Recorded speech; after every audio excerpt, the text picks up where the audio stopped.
daawadayaal qaybtan waa qaybtii labaad ee wararkeena iyo warbixinihii diblomaasiyadda iyo weliba wacaalihii caalamka oo dhan kala socoteen dabcan saan horeydu ku sheegnay waa June 16keedii Sabti ciid mubaarak mar kale waa 2018 oo kol kale barnaamijkeena falqaynta dunida ee Shiinaha ayaa weerar dhinaca dhaqaalaha iyo argoosi ah ku qaaday isaguna Mareykanka iyadoo uu soconayo halganka dhinaca dhaqaalaha ee midibidugtaaga ee dunida u dhaxeeya taasoo madaxweyne Donald Trump uu ka yahay isagoo garwadeen kadib markii uu cunaqabateeno iyo cashuuro xoogan uu saaray alaabaha dalalka reer galbeedka qaarkood ee midowga Yurub, Canada, Mexico iyo Shiinaha ayaa haatan wuxuu u muuqdaa in Mareykanku uu isagoo helayo jawaab celinta ama weerar celiska kamid Shiinaha ayaa haatan lagu dhawaaqay in la saaray baa leeyahay cashuur 25% 650 shay ama 650 nooc oo alaab ah oo Mareykanku uu soo saaro uu iibgeeyo dalkaasi Shiinaha tan waxay ka dambeysay 50 bilyan ee dollar ee ugu dambeeyay ee Mr Trump uu shalay ku soo rogay dalkaasi Shiinaha alaabihiisa gaar ahaan alaabaha dhinaca warshadaha Shiinaha wuxuu sheegay inay ayaguna 34 bilyan oo dollarka Mareykanka ay duldhigi doonaan alaabaha dhinaca beeraha iyo wax soo saarka ee ka mid tahay baleeri digirta ama cambuulada ay dalkaasi Mareykanku ay u geeyaan dalkaasi Shiinaha waxa ay dhaqan gali doontaa cashuurtan xad dhaafka baa la yiri bishan July ee dambe 6deeda taasoo wasaaradda qaabilsan ay dadajin doonto inay Shiinuhu muujiyaan wax loogu yeeray argagax xoogan dalkaasi Shiinaha ayaa warkan ay soo saartay waxay kale oo sheegeen in sida muuqata uu Mareykanku u tafaxaydan yahay inuu dhaawac biiraheen danaha dhinaca horumarka ee dhaqaalaha ee Shiinaha beddelkeedina aysan jiifsan doonin beerahdeen Mareykanku oo aysan ku naaloo doonin dhankooda kaliya inay dadka ciqaabaan Shiinuhu waxa la Shiinuhu iskama indhatiri karo baa la yiri dhibaatooyinka xoogan ee lagu hayo sidoo kalena waxa muuqata in madaxweynaha Donald Trump uu meel ka dhacyo u geysanayay baa la yiri heshiiska caalamiga ee ganacsiga iyo ururka caalamiga ee ganacsiga xeerarkii uu soo saaray WTO baa lagu yiri waxa la sheegay in qodobo badan oo ururka la yiraahdo WTO ay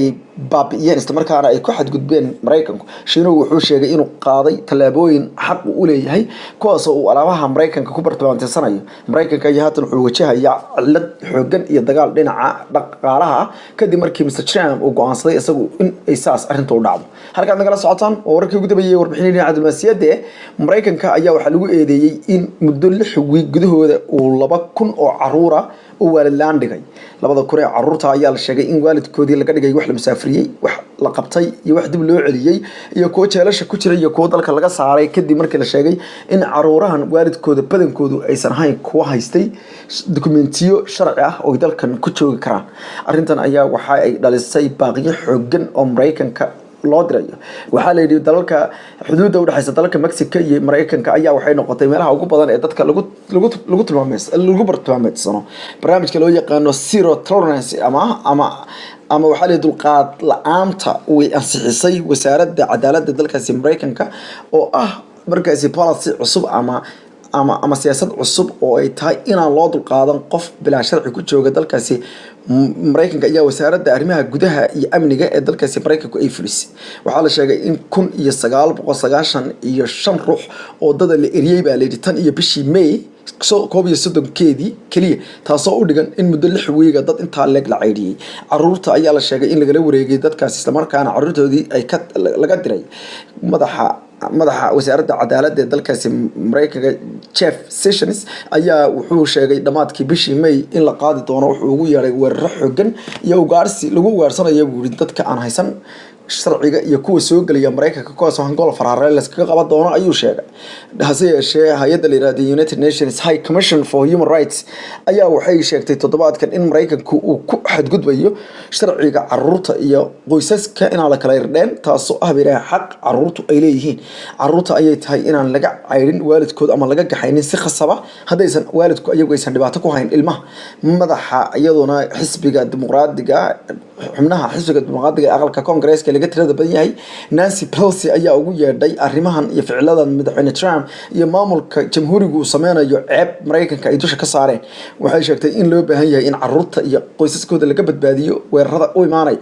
mid kamid ah xubnaha gobolka California ee laga soo doorto gabadha leeda Kamala Harris ayaa waxay u sheegtay wakaaladda wararka inay niyad jab tahay in muddo 6 toddobaad gudaheeda carruur intaa leeg iyo waalidkood la kala dhufto waxayna sheegtay in ay tanu noqon doonto mid dhibaato xooggan dhawaan ayay ahayd kadib markii ay sheegeen xubnahanu in ay wadi doonaan ama la wajbaari doonaan dadka ay kala leenayaan iyo carruurta markay timaado iyo waalidkood halka naga daawanaysaana waa horfadhi media wararkii dunida iyo warbixinada dhinaca diblomaasiyadda daawadayaal dowladaha Sacuudi Carabiya iyo dowladda Imaaraadka Carabta afayeenadooda dhinaca u qaabilsan oo laha dagaalka ee baraha Twitterada uu kamid yahay Dr. Anwar Qarqaash ayaa sheegay in ciidamadu haatan ay si buuxda loo wareegeen garoonka diyaaradaha ee magaalada Xudayda militarigu waxay sheegeen in ay ka xoreeyaan kooxdii halkaasi haysatay kadibna waxay sheegeen in ay haatan ay ka maamuli doonaan arrimaha kale iyo duulaanada kale halkaasi waxaa la sheegay in dagaal culus oo banaanka magaalada ka dhacay iyo duleedka airportka uu soo dedejiyay dhimasho xooggantii ugu badneed taasoo ay ku dhinteen 30 kamid ah yihiin kooxda Xuutiyiinta iyo 9 ciidamada reer Yemen ee iyagu ay kaabka ka helaya ama garabka ka helaya huwanta Sacuudiga iyo dalalka kale Carbeed dagaal culus ayaa wali ka soconaya qarka magaalada waxaana muuqata in kooxaha Xuutiyiintu ay jilbaha aasteen balayri walow ay culays fara badan ay ka imaanayaan kooxda Xuutiyiintu ma aysan xaqiijin in gacmahooda laga saaray garoonka diyaaradaha Xudayda hase yeeshee haatan waxaa la sheegay in diyaaradaha duqeynaya magaalada ay ka soo kacayaan isla garoonkaasi ciidamada Sacuudi Carabiya ayaa duqeyn حد دافع كون قراعية مقالة أو يكون قنيه لح بقول أو كون أروح هالك لو بقول يكون كون أو كلنا أي كعرة يمن أيا وحكس عنا يدقال عاد علوس ماذا حجود قرمة بدوبي وقابل سن هيدا دين عكارتجع أما واحد لو يقانو the perfection of genocide أما كارتجع حسوقة أيا ويري إن لبدبادية ضدك أدانا ديانج وشيء يا إنها تن دقال ككس عنا يهالكاسي ويهي مد وموقع مد أيام درا سلامر كان جوركس تسود الشكر in ay adduun arintu noqoto mid ay noqoto bay tiri masiibo ballaaran oo halkaasi ka socota waxay sheegtay Adana in sida muuqata dawladda dalkaasi Yemen ee taagta daran aysan ku lahayn bay tiri awaamiir badan in dadka la badbaadiyo hase yeeshee afayeen hadlay ciidamada qalabka sida dalka Sacuudi Carabiya ama isbahaysiga ayaa sheegay in aan la xiri doonin dekada isla markaana dekadu ay dadka laga soo gaarsiin doono raashinka iyo wax kasta u baahan yihiin waxaase Xudayda haatan ka soconaya dagaalkii ugu baanaa abid ee halkaas ka dhaca iyadoo ciidamada Imaaraadka Carabtu ay lug ahaan ugu jiraan dagaalka halka ciidamada Sacuudi Carabiya ay si weyn dusha uga garaacayaan magaalada ciidamada iyo dagaalyahanada kale ee reer Yemen ee dawladda taageera Cabdirabbi Mansuur Hadi ayaa u muuqda iyaguna kuwo markaasi mid ah oo doonaya in kooxda Xuutiyiinta laga saaro mar uun gacantooda magaaladan oo loo arko meesha ay Iran uga soo daabusho hubka culus daawadayaasha qiimaha leh haatan Muqdisho iyo waliba boqoshadii ra'iisul wasaaraha dalkaas Ethiopia Abiy Ahmed ayaa soo gaaray magaalada xarunta u ah dalka Soomaaliya ee Xamar ra'iisul wasaaraha ayaa waxa uu diyaaradii siday ay ka soo degtay garoonka caalamiga ee Aadan Cadde International Airport ee bartamaha magaalada Muqdisho ee xarunta dalka Soomaaliya waxaana halkaas ku soo dhaweeyay soo dhaweyn ballaaran ayaa halkaas loogu sameeyay ugu horeyn waxa garoonka ku soo dhaweeyay madaxweynaha Jamhuuriyadda Federaalka Soomaaliya mudane MD Farmajo iyo cutubyo ka tirsan ciidamada qalabka sida ee dalka Soomaaliya kooxda Bambeyda wasiiro ka tirsan golaha gudoomiyaha gobolka Banaadir injineer Yariisow bahda markaasi fanaaniinta qaranka iyo waliba xubno kale diyaaradda ra'iisul wasaaraha ayaa markay soo caga dhigatay judhib waxa ka soo degay qaybta protocolka ee ra'iisul wasaaraha la socotay iyo unug kamid ah ciidamo ilaalo ah oo kooban oo uu watay ra'iisul wasaare Dr. Abiy Ahmed Cali ayaa markii uu ka soo degay garoonka diyaaradaha ayaa wuxuu ku labisnaa dharka fatashaariga ah ee Soomaalidu ay xirato ee sida weyn caanka ugu tahay iyadoo uusan sidan tay iyo markaasi suud looga bartay ra'iisul wasaarayaasha Ethiopia taasoo muujinaysa inuu soo labistay qaabka Soomaalidu ay soo labisato ee shaarka gacagaabka iyo waliba dharka isku eg markaasi ee Soomaaliya aad looga xidho ama ee caanka aad ugu haayeen Abiy Ahmed ayaa markii uu soo degay wuxuu salaan sharafeed ka qaatay cutubyo ka tirsan ciidanka qalabka sida Soomaaliya waxaana loo garaacay astaanta qaranka dalka Ethiopia iyadoo kadibna la garaacay astaanta qaranka ee dalka Soomaaliya waxa labada madaxweynaha iyo ra'iisul wasaaraha judhiba intii soo dhaweyn kadib loo gudbiyay hoyga aqalka madaxtooyada ee dalka halkaasoo kulamo xoogan ay ku yeesheen labada hogaamiye ayaa waxay ka wada hadlayaan heshiisyo waaweyn oo aan tafaasiishooda wararka dambe ku sheegi doono kuwaasoo ah kuwo masiiri ah oo kala baxsan kuwa la shaaci doono iyo kuwa aan la shaacin sida muuqatana dowladda dalkaas Ethiopia iyo ra'iisul wasaaraheeda ayna sheegnay in dhaweytaba aynu sheeganay siyaasadaha cusub ee la soo baxay ayaa waxay muujinaysaa